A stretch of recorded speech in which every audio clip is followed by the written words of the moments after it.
যেতে হলে 8x³ plus 36x² y plus 54xy² plus 27y³ এটা অঙ্কে দেওয়া আছে।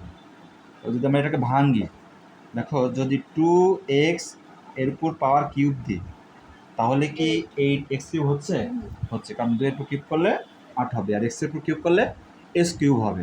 ঠিক আছে, এখন সূত্রের 3 সূত্রটা এরকম হতে পারে যে a³ plus 3a² b plus 3ab² plus b³।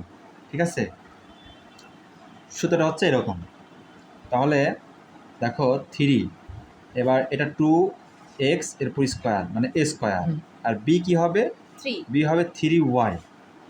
তাহলে দেখো 2 এর উপর স্কোয়ার করলে 4 হবে, তাহলে 4 3 4 12 3 12 36, তার মানে এটা 36 হয়ে গেল এবং এক্স স্কোয়ার হয়ে গেছে, ওয়াই হয়ে গেছে, plus 2x into 3y first ব্র্যাকেটের ক্লোজ এরপর স্কোয়ার। 3 এর স্কোয়ার করলে কত হবে? 9 হবে। 9 দুগুণে 18, 3 18 54, তার মানে 54 হয়ে গেছে।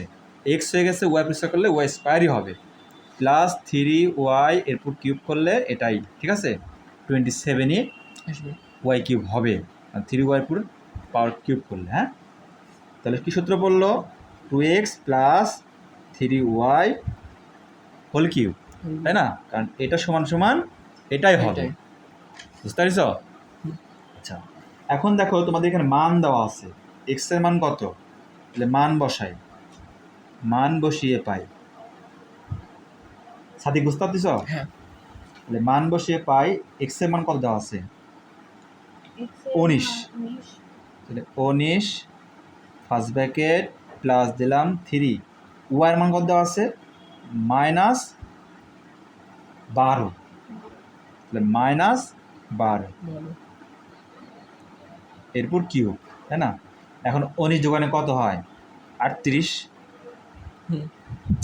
তাহলে প্লাস মাইনাসের মাইনাস, 3 12 36 এর উপরে কিউব, 38 থেকে 36 বাদ দিলে কত হবে? 2 হবে, এর উপরে কিউব। ঠিক আছে, তেমালিয়া ভালো করে দেখো, তাহলে 2 এর উপর কিউব করলে কত হবে? 8 হবে। এটাই হচ্ছে অ্যান্সার।